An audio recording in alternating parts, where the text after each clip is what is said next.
కొలువైన ఓ ముని, వీధి వీధిలో నీ వెలుగే ఆమని, నీ అంతరంగమే కరుణకు ఆలయంబయా. అంబేద్కరా హితకరా నిను మరువలేమయా, భరత జాతి ఖ్యాతి నీవయా.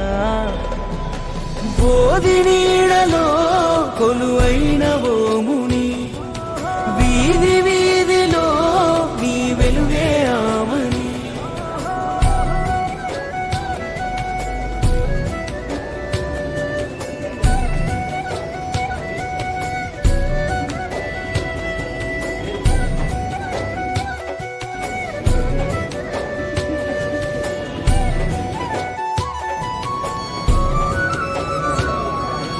జొన్నంబలి కలియసరు, పేగులెల్ల కొరికె పసరు.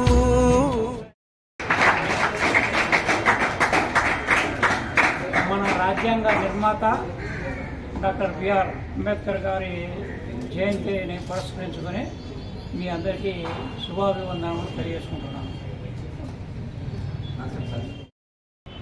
పెద్దలు, అలాగే వేదిక ముందు కూర్చున్నటువంటి విద్యార్థులందరికీ కూడా ఈరోజు భారతరత్న డాక్టర్ బిఆర్ అంబేద్కర్ గారి జయంతి సందర్భంగా మీకు అందరికీ శుభాకాంక్షలు. బిఆర్ అంబేద్కర్ గారి వల్లనే ఇప్పుడు ఈ సమాజం అన్ని రంగాల్లో ముందుకు పోతుంది అంటే, అందరికీ సమానమైనటువంటి అవకాశాలు వస్తున్నాయి అంటే,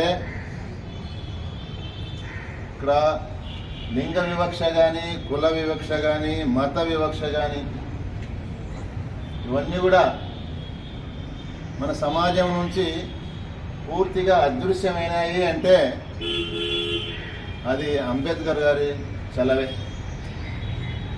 సో వారి యొక్క కృషి ఫలితంగా, త్యాగ ఫలితంగానే ఈరోజు సమాజంలో అట్టడుగు వర్గాల వారికి గొప్ప అవకాశాలు లభిస్తూ ఉన్నాయి. మరి వారు కలలు కన్నటువంటి ఈ యొక్క సమాజం ఇప్పుడిప్పుడే పూర్తి స్థాయిలో అది నిజం అవుతుంది, ఆయన కళ. మరి ఆయన జీవిత చరిత్రను మీరు పరిశీలించినట్లయితే, మీరు చదువుకుంటారు పుస్తకాల్లో కానీ, లేదా మీకు ఉపాధ్యాయులు చెప్పినటువంటి మాటల్లో కానీ ఆయన గురించి తెలుసుకొని ఉంటారు కొంతమేర. 1891 ఏప్రిల్ 14వ తేదీన ఆయన జన్మించారు. మహారాష్ట్రలో ఆయన ఒక అట్టడుగు వర్గానికి చెందినటువంటి కుటుంబంలో, అక్కడ మహర్స్ అంటారు, వాళ్ళని మహర్లు అంటారు. అంటే మనము మన ప్రాంతంలో కూడా దాదాపు 40-50 సంవత్సరాల క్రితం వరకు అటువంటి పరిస్థితిని మనం పల్లెల్లో, పట్టణాల్లో చూసినాం. ఇప్పటికీ ఇంకా కొన్ని చోట్ల, చాలా తక్కువగా కొన్ని చోట్ల ఈ యొక్క అంటరానితనము అనేటువంటి దాన్ని మనము ఇంకా చూస్తూ ఉన్నాం. అది అన్టచబిలిటీ అనేది. సో ఇంకా 1891లో అంటే ఇంక ఎట్లుంటుందో ఊహించుకోండి.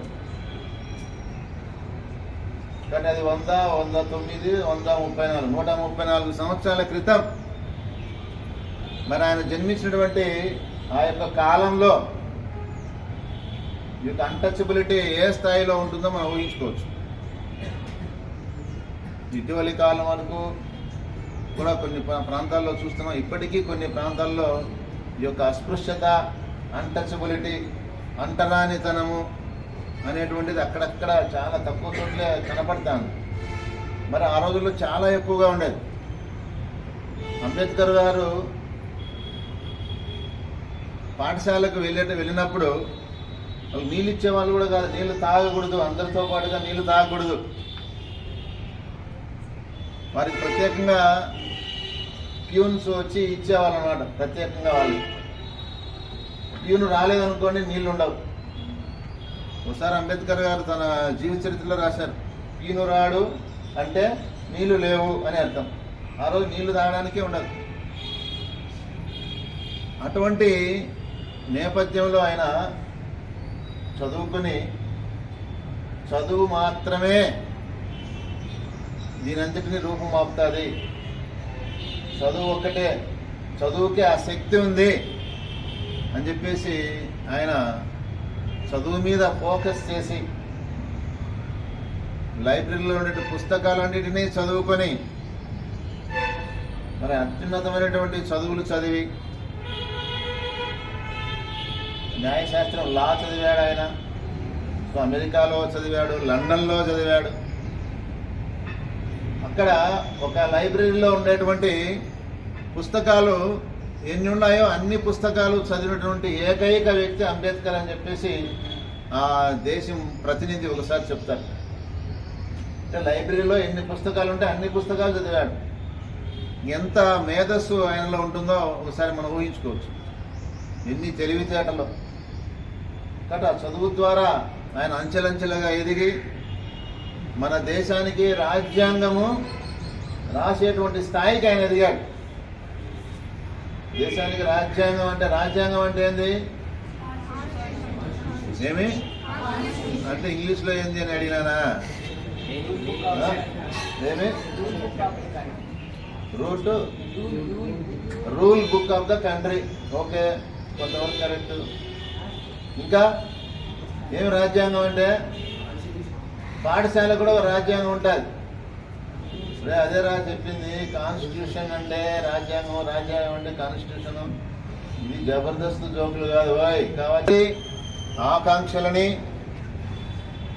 వాళ్ళ యొక్క అవసరాలని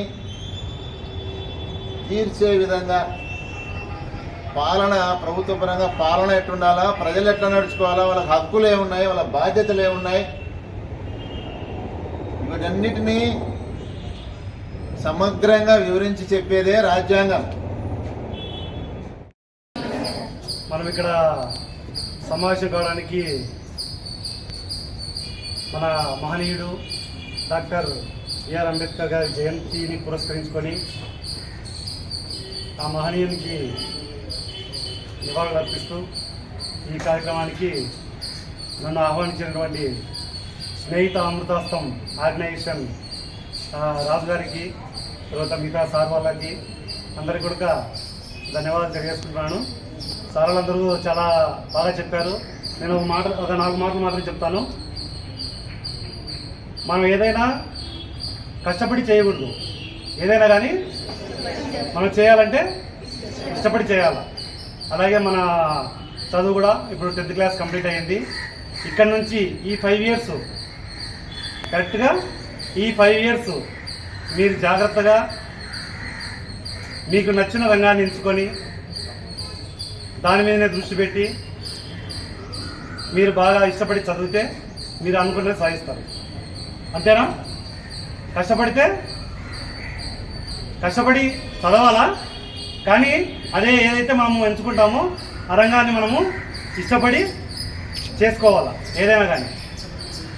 మీరు ఈ 5 ఇయర్స్ ఎటువంటి చిన్న తప్పు కూడా చేయకుండా మనం సమాజంలోనే బ్రతుకుతున్నాము.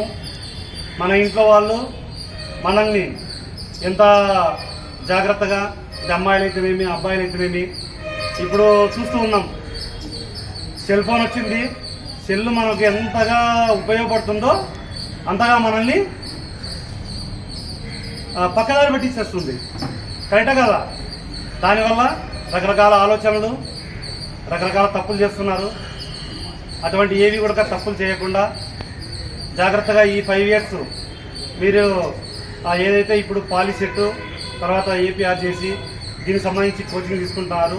దాంట్లో మీరు బాగా చదివి సక్సెస్ అయ్యి మీ సార్ వాళ్ళకి మంచి పేరు తెస్తూ, తర్వాత మీ ఇంట్లో వాళ్ళకి కూడా మంచి పేరు తెస్తూ, మన సమాజంలో మనల్ని ఆదర్శంగా తీసుకునే విధంగా మనం చదవాలా.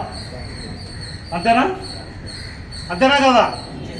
మన ఇంటి పక్కన కానీ మనం ఉండే ఒక వీధిలో కానీ మన గురించి గర్వంగా చెప్పుకునేలాగా మనం చదవాలా, ఆ విధంగా మనం ఉన్నత స్థాయిలో ఉండాలి. అంతేగాని మనం ఒక క్షణికావేశంలో మనం తీసుకున్న చిన్న నిర్ణయం, తప్పుడు నిర్ణయము చాలా ఎంతో వరకు దారితీస్తుంది. అది మన పేరెంట్స్ అయితేనేమి, మనల్ని మనము ఏ విధంగా అయినా మన ఆలోచన నడిపిస్తుంది. కాబట్టి అలాంటి తప్పులు చేయకుండా మనం జాగ్రత్తగా ఈ 5 years 21, ఇప్పుడు నాకు తెలిసి మీకు 16-17 years ఉంటాయి, 15-16 సంవత్సరాలు, ఇప్పుడు 16 పడతాయి సార్ వీళ్ళకి. ఎంత అయిపోయింది సార్ 10th, 16 years పడతాయి. మీరు ఈ 6 years ఎటువంటి తప్పులు లేకుండా, ఎటువంటి తప్పు చేయకుండా జాగ్రత్తగా మీరు చదవండి. మీరు ఫ్యూచర్లో మంచి ఆఫీసర్లుగానో ఇంకా ఉన్నత స్థాయిలో ఉంటారు. మనం ఏ రంగాన్ని ఎంచుకున్నా దానికి వెనక ఎవరుంటారంటే ముఖ్యంగా గురువే ఉంటాడు. సార్ చెప్పారు ఇదాక, నేనేమనుకున్నా అది ఇది లేదని సార్ చెప్పారు, సుబ్బాడి సారు. అలా ఏం లేదు సార్, నేను ఈ స్థాయిలో ఉన్నా, మీరు ఈ స్థాయిలో ఉన్నా, ఎవరున్నా ఎవడక ముఖ్యంగా ఎవరంటే గురువే. అంతేనే కదా, ఆయన చెప్పిన విద్యని అభ్యసించి మనం ఈ స్థాయిలో ఉండడానికి కారకుడవుతాడు. కానీ కొన్ని చోట్ల చూస్తున్నాము, చదవమంటే చదవరు. ఇందాక చెప్పారు కదా, లాస్ట్ ఒక 5-10 members 15 members కొద్దిగా ఇదిగా ఉన్నారనేసి అలా ఉంటే ఏం చేస్తారు, మామూలుగా మందలిస్తారు. ఇంకా మేము చదువుకునే రోజుల్లో అయితే ఎట్లంటే అట్లా ఇష్టానుసారం కొట్టేవాళ్ళు. ఇప్పుడు తిడితే పడడం లేదు, ఇంకా దెబ్బ వేస్తే ఇంటికి పోయి చెప్పేస్తున్నారు. ఇంట్లో వాళ్ళు కూడా ఇది అయిపోయి, అంటే అంత ప్రేమ పెంచుకొని మీ మీద అంత ప్రేమ పెంచుకొని ఇంట్లో వాళ్ళు ఏం చేస్తున్నారంటే ఉపాధ్యాయుల్ని కొట్టే స్థితికి వచ్చేస్తున్నారు. అది ఎంత నీచమైన పని అంటే, ఎంత ఇది అంటే అది మాటలో చెప్పకూడదు. ఇంకా జరుగుతున్నాయా లేదా, అది చేయడం కరెక్టా? మనము తప్పు చేస్తేనే గురువులు దండిస్తారు, అంతేనా? తర్వాత ఇప్పుడు మ్యాక్సిమం స్కూటీలు వచ్చాయి. ట్రాఫిక్ గురించి కూడా చెప్తాను నేను, ఎందుకంటే నేను ట్రాఫిక్ సిఐగా ఇక్కడ పనిచేస్తున్నాను కాబట్టి. అందులో పిల్లలు వెహికల్స్ స్కూటీలు తీసుకొని తోలుతున్నారు, బండి తోలుతున్నారు. ఇంట్లో వాళ్ళు కూడా ప్రతి చిన్న విషయానికి ఉన్నారు కదా, ఇది పాల ప్యాకెట్కో మెడిసిన్కో ఏదో దానికి చిన్న పని మీద స్కూటీ ఇంట్లో ఉంటుంది, అవి వేసుకొని పోరా అని చెప్తాడు.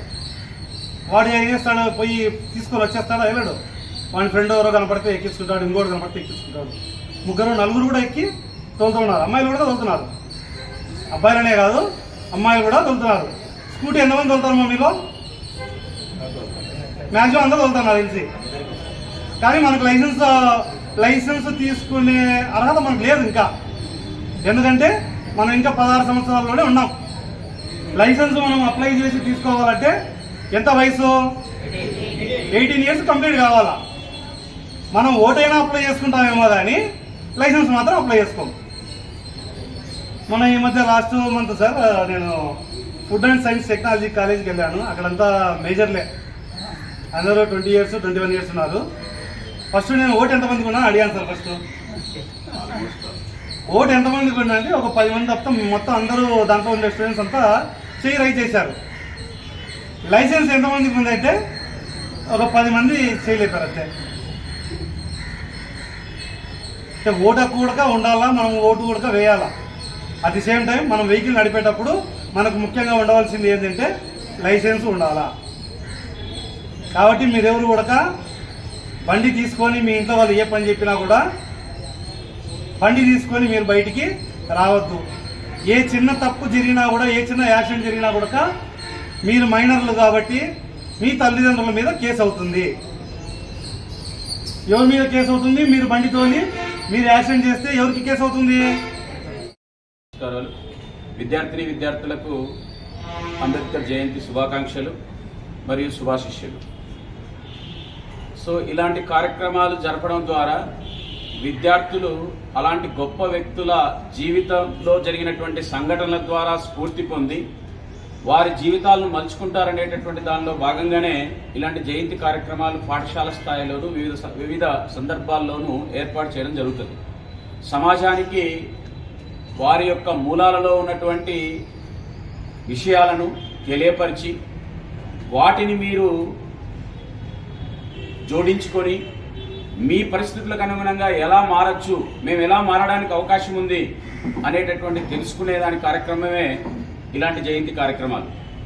మరి ఇలాంటి అంబేద్కర్ జయంతి గురించి ఈరోజు దేశవ్యాప్తంగానే కాకుండా ప్రపంచవ్యాప్తంగా అనేక చోట్ల ఆయన విగ్రహాలను పెట్టి స్ఫూర్తి పొందేదానికి ప్రయత్నం చేస్తూ ఉన్నారు. మరి అరగంట సేపు ఇక్కడ కూర్చోబెట్టి ఈ అరగంట సేపు ఇక్కడ ఉన్నటువంటి ఉపాధ్యాయుల ద్వారా ఆయన యొక్క గొప్పతనాన్ని, ఆయన జీవిత విశేషాలను తెలియజెప్దామనే ప్రయత్నం చేస్తూ ఉంటే ఇప్పటికి కూడా ఇక్కడ ఉన్నటువంటి 170 మందిలో ఆ వెనకల కూర్చున్నటువంటి ఆ 15 మంది మాట్లాడుకుంటూ వెకిలి చేష్టలు చేస్తూ ఉన్నారు అంటే వాళ్ళ జీవితాన్ని వాళ్ళు ఎంత సుందరంగా తీర్చిదిద్దుకోబోతున్నారో అర్థమవుతోంది. ఎవరైతే శ్రద్ధగా వినడానికి ప్రయత్నం చేస్తారో, ఒకవేళ ప్రతి ఒక్కరి దగ్గర రకరకాలైనటువంటి సమస్యలు, రకరకాలైనటువంటి తేడాలు, రకరకాలైనటువంటి హెచ్చుతగ్గులు ఇవన్నీ ఉంటాయి. వాటిని సరిచేసుకోవాలి అంటే చేయాల్సిన పని మీకు అందిపుచ్చినటువంటి అవకాశాన్ని అందిపుచ్చుకొని వాటి ద్వారా తెలుసుకోవడం ద్వారా, గుంతలు ఉన్నాయనుకోండి, గోడకి సిమెంట్ వేసి దాన్ని పాలిష్ చేస్తే ఆ గుంతలు బూడిపోతాయి. అలాంటి బూడ్చేటటువంటి కార్యక్రమమే ఇలాంటి సమావేశాల ద్వారా మీరు పొందేదానికి అవకాశం ఉంటుంది. కానీ ఆ వెనకాల బ్యాచ్ ఇప్పటికి 2-3 సార్లు 2-3 అక్కడి వరకు వెళ్ళి మీరు అలా చేయొద్దు అని చెప్పినా కూడా ఉన్నారు అంటే మాది వేరే ప్రపంచం, మమ్మల్ని ఎవరూ మార్చలేరు అని అనుకుంటున్నారు. సో అలాంటి వాళ్ళు కూడా రియలైజ్ అయ్యేటటువంటి విధంగా ఈయన జీవిత విశేషాలు చదివితే తెలుస్తుంది. ఎందుకంటే అంబేద్కర్ గారు చాలా అణగారిన జీవితంలో పుట్టినప్పటికీ, అలాంటి స్థాయిలో ఉన్నప్పటికీ ఆయన అత్యున్నతమైనటువంటి స్థాయిలోకి ఎదిగి ఈరోజు ప్రపంచం గుర్తించే విధంగా ఆయన కీర్తింపబడుతున్నాడంటే ఊరికే ఒక రోజులో వచ్చింది కాదు. ఆయన ఒక అంశంలో సాధించినది కాదు. ప్రతి అంశంలో తను ఎక్కడ ఏ అంశంలో అడుగుపెట్టినా దాని పూర్తి స్థాయిలో దాని గురించి పనిచేయడం ద్వారా, ఒక ముద్ర వేయడం ద్వారా ఈరోజు గుర్తించడం జరుగుతూ ఉంది. ఆయన ముఖ్యంగా 3 అంశాల మీద ఎక్కువ శ్రమ పడడం జరిగింది. అది విద్య, సమానత్వం, శ్రమ. ఈ 3 అంశాల గురించి ఎక్కువగా ఆయన కృషి చేశాడు కాబట్టే ఈరోజు ప్రపంచమంతా కూడా ఆయన గుర్తించుకుంది. ఆ 3 అంశాల్లో ఏ దేశం అయితే మెరుగ్గా ఉంటుందో డెఫినెట్గా ప్రపంచానికి ఒక వారధిగా ఉంటుంది, ప్రపంచానికి ఒక మార్గదర్శకంగా ఉంటుంది. ప్రపంచాలన్నీ గుర్తించే విధంగా ఆ దేశ ప్రజలు కీర్తించబడతారు. ఎందుకంటే ఆయన తన విద్యాభ్యాసంలో ఆ కసిని, తన యొక్క ఉన్నటువంటి స్థితిలో నుంచి ఉన్నత స్థితికి వెళ్ళడానికి తీసుకున్న మార్గం విద్య. విద్య అంటే ఏదో మీ మాదిరి చదువుకోలేదు, ఆయన మామూలుగా చదవలేదు. ఆయన చదివింది ఇంకా మరెవరూ కూడా చదవలేనంత గొప్పగా చదవడం జరిగింది. అంటే అకాడమిక్ సైడు 32 డిగ్రీలు ఆయన సంపాదించడం జరిగింది జీవితకాలంలో. మహా అంటే ఇక్కడ కూర్చున్న మా అందరికి కూడా 3 లేదా 4 డిగ్రీలు ఉన్నాయి. 3-4 డిగ్రీలతో మేమందరం కూడా మీకు ఉపాధ్యాయులుగా ఉన్నాం. కానీ ఆయన 32 డిగ్రీలు ఆయన తన జీవితకాలంలో సాధించడం జరిగింది. ఆయన ఇందాక కృష్ణాడు అని చెప్పినట్టు పుస్తకాలు విపరీతంగా చదివేవాడు. లైబ్రరీలో ఎప్పుడు 18 గంటల వరకు కూర్చొని చదివేవాడు. లండన్లో కేంబ్రిడ్జ్ యూనివర్సిటీలో లా చదివేటప్పుడు ఆయన అంత పుస్తకాలను ఎక్కువ చదవడం ద్వారా జ్ఞానాన్ని సంపాదించాడు అని చెప్పడం జరిగింది. సో వాస్తవంగా ఆయన చదవడమే కాకుండా తనను మార్చినటువంటి ప్రతి పుస్తకాన్ని తన దగ్గర ఉండాలనే ఉద్దేశంతో అప్పట్లోనే తను సంపాదించే ప్రతి రూపాయిని కూడా పుస్తకాల కోసం ఖర్చు పెట్టేవాడు. అలా ఆయన సంపాదించినటువంటి పుస్తకాలు ఎన్ని అంటే 50,000 పుస్తకాలు. అప్పట్లో ప్రైవేట్ లైబ్రరీలో ఆసియా ఖండంలోనే నెంబర్ 1 లైబ్రరీ, ప్రైవేట్ లైబ్రరీ ఏదైనా ఉంది అంటే అది అంబేద్కర్ గారి లైబ్రరీగా అప్పట్లో గుర్తింపబడినటువంటి లైబ్రరీ. అంటే తన పుస్తకాలు చదవడం ద్వారానే ప్రపంచాన్ని చదవచ్చు, ప్రపంచాన్ని నేర్చుకోవచ్చు. పక్కనుండే వాళ్ళతోనో లేదా వేరే వేరే దేశాల వాళ్ళతోనో మాట్లాడడం ద్వారా వచ్చే సంపాదన ఏదైతే జ్ఞానం ఉంటుందో అది ఒక పుస్తకం ద్వారా కూడా నేర్చుకోవచ్చని పుస్తకాలు విపరీతంగా చదివేటటువంటి అలవాటు ఉన్నటువంటి వ్యక్తి. సో ఆయన అంత గొప్పగా చదివాడు కాబట్టే, ఆయన ఉన్నటువంటి నాలెడ్జ్ ఉంది కాబట్టే దేశంలో అప్పటికి ఉన్నటువంటి 60 కోట్ల మందిలో దగ్గర 28 కోట్లు అనుకుంటా, 28 కోట్ల మందిలో ఒక వ్యక్తిని గుర్తించి నీవే మన దేశానికి సంబంధించినటువంటి రాజ్యాంగాన్ని రాయడానికి మేధా సంపత్తి ఉన్నటువంటి వ్యక్తిగా నీవు ఉండాలి అని గుర్తించారు. అంటే అప్పటికే ఆయన ఎంత మేధా సంపదను సంపాదించుకున్నాడో మనం అర్థం చేసుకోవచ్చు. సో ఆయన రాజ్యాంగాన్ని రాసేటప్పుడు ప్రపంచంలో కల్లా ఎక్కడా లేనటువంటి విధంగా అతి గొప్ప రాజ్యాంగంగా సో లిఖితపూర్వక రాజ్యాంగంగా గుర్తించబడింది అంటే ఏ చిన్న మూలాలను వదలకుండా ఎవరికి ఏ కష్టం వచ్చినా సమాధానం చెప్పే విధంగా, ఎవరికి ఏ ఇబ్బంది కలిగినా ఆ ఇబ్బందిని తుడిచిపెట్టే విధంగా, ఎవరికి ఎలాంటి నష్టం రాకుండా ప్రతి ఒక్కరిని సమానత్వంతో ప్రతి ఒక్కరికి విద్య అందించాలనేటటువంటిది, లేదా అన్ని రకాలైనటువంటి సౌకర్యాలు రావాలి అంటే మన రాజ్యాంగం అందరినీ సమాన భావంతో ఎలా చూడాలని దానికి రకరకాలైనటువంటి దేశాలను అన్వేషించి అక్కడి నుంచి సమాచారాన్ని సేకరించి ఒక రాజ్యాంగాన్ని తయారు చేసి మన దేశానికి అందించడం జరిగింది.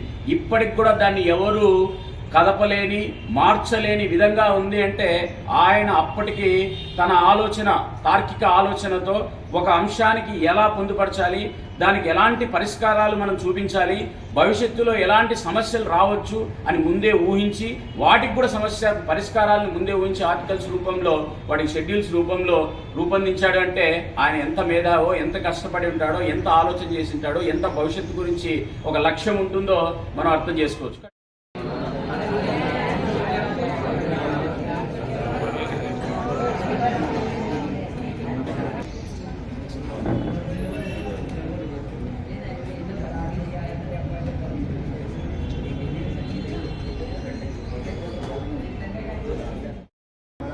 భారత రాజ్యాంగ నిర్మాత డాక్టర్ బిఆర్ అంబేద్కర్ 138వ జయంతి శుభాకాంక్షలు మీ అందరికీ. మరి ఈ సందర్భంగా ఈ కార్యక్రమానికి అధ్యక్షత వహించవలసిందిగా మన ఉపాధ్యాయ బృందంలో కృష్ణారెడ్డి సార్ గారికి కార్యక్రమంలో పిలుస్తున్నాము. సార్ అధ్యక్షత